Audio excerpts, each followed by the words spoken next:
If you're looking for a yoga practice that can help you improve your flexibility and overall range of motion, then you'll want to focus on stretching-based yoga styles.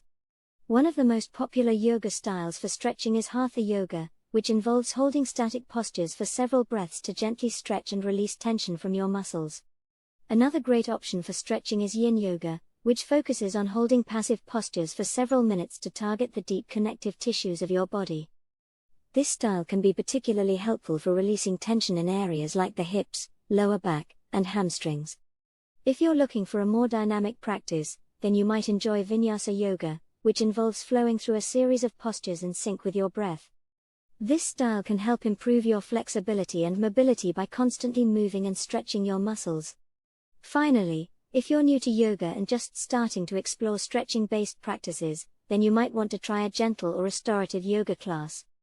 These styles are designed to be accessible to all levels of students and often involve using props like blankets and bolsters to support your body as you stretch and release tension. No matter which style you choose, the key to getting the most out of your yoga practice is to listen to your body, breathe deeply, and focus on the sensations in your muscles and joints as you stretch. With consistent practice, you can improve your flexibility, increase your range of motion, and enjoy all the physical and mental benefits that yoga has to offer.